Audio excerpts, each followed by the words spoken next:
yes or no. You know, you're asking this as a yes or no question. Well, it's not so simple.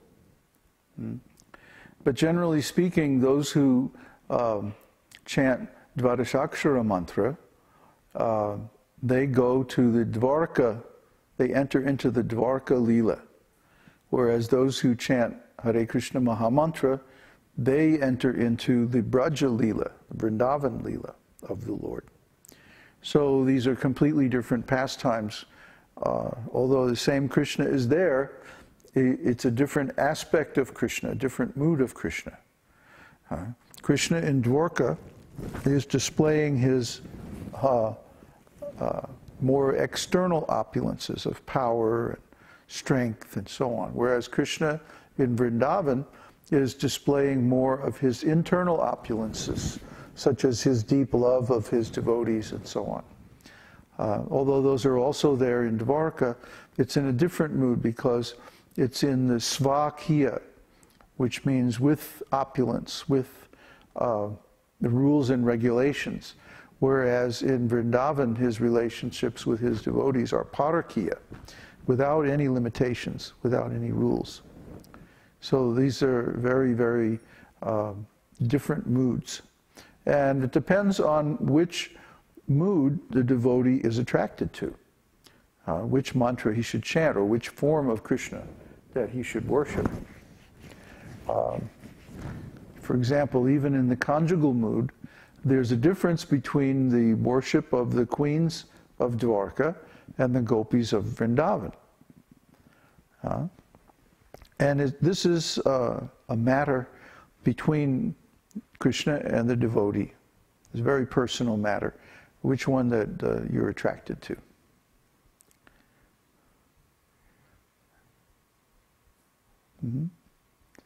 So anyway, the answer is, you know, you need to study more and ask the question in a better way.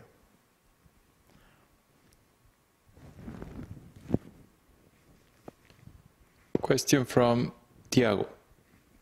Please accept my humble obeisances. What is the point of marriage in the spiritual world if everybody is there to love and serve Krishna? Well, it has to do with what I was just talking about. It's a different mood. In marriage, when one wants to marry Krishna, this is called Svakya. Svakya means that the Vedic principles are observed and that there are, you know, conventions and rules, and there's a certain amount of formality in the relationship. Whereas the Parakya relationships in Goloka Vrindavan are utterly informal. They're completely intimate and spontaneous. There's no rules, there's no limitations. Krishna's pastimes in Vrindavan are just like completely wild. It's hard to explain. I mean, it's either you get it or you don't.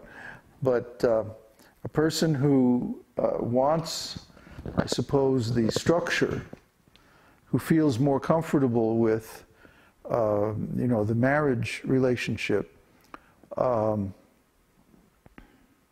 they would want to go to Dvarka in the spiritual world. And those who are more comfortable or who need the mood of lawless love, as it's called sometimes, would want to go to Vrindavan where they can experience the Parakya rasa.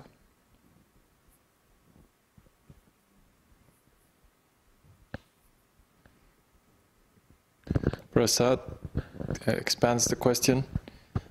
I mean, for those less intelligent, can they achieve liberation with Dvadashakshara mantra? Nobody who's less intelligent can achieve anything. The less intelligent people, they don't have the ability to attain liberation. I don't think you quite understand our terminology exactly.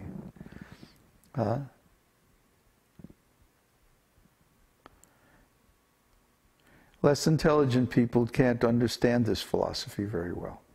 Only the more intelligent, or most intelligent, can understand.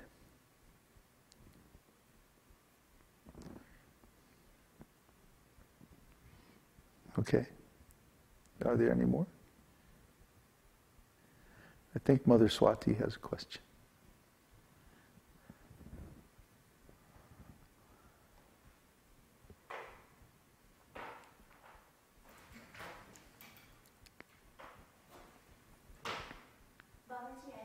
Expand on the question about the experience of chanting Dvadashakshar mantra and Hare Krishna Mahamantra. I was initially chanting Hare Krishna Mahamantra for a little while. When I then switched to Dvadashakshar mantra, and I felt really uncomfortable. I felt as if it was lacking the rhythm. It was not like a round circle thing. It was more like Om Namo Bhagavate Vasudevaya, Om Namo. It felt like it had rough edges, and I couldn't get into that for the longest time until I could figure out that, I have to stay just constantly at one high level and just let the mantra go fast. Yeah, it's a different mood. So,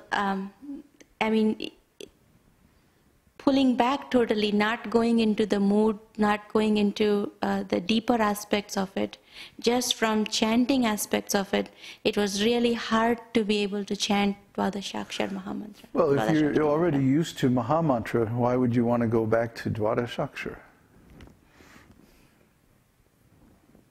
It felt incomplete, and so I just wanted to share that experience.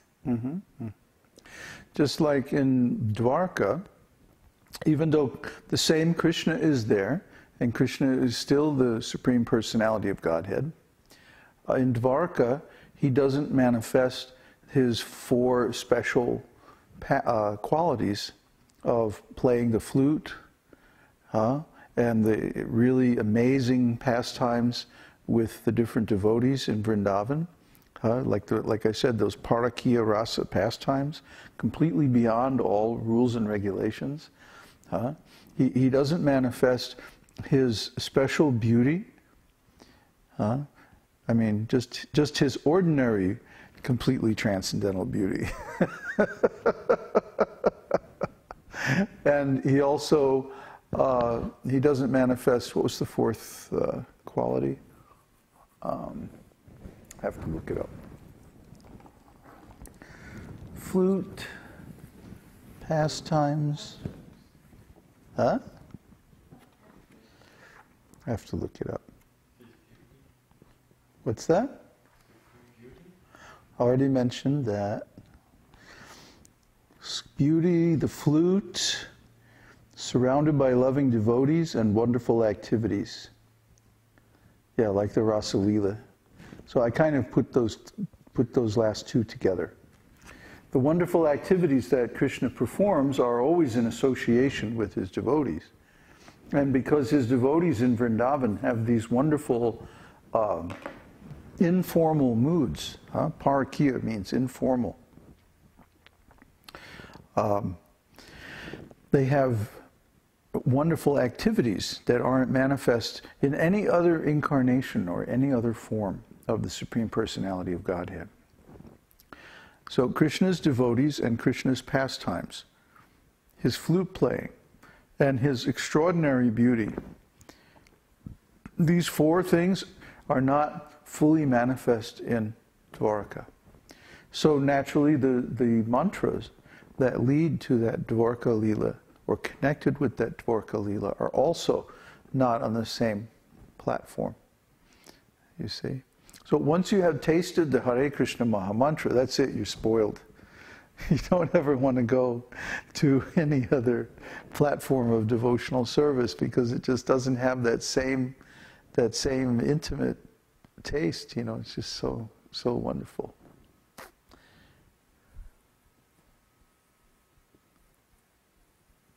Any more questions? It must be ecstatic. I feel like yawning. Question from Prasad. What type of religion is practiced in the spiritual world? Devotional service to Krishna. What else?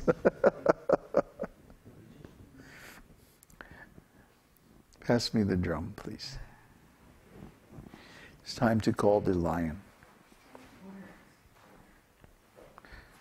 Nice shot of the microphone. But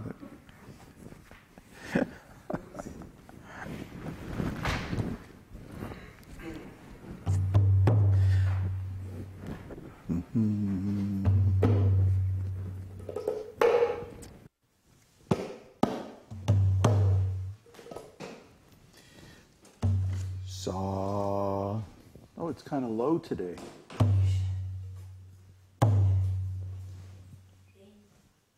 The rain increased the humidity. Oh, because it got, yes, right. It responds more to the humidity than the temperature. Try about E. Try G.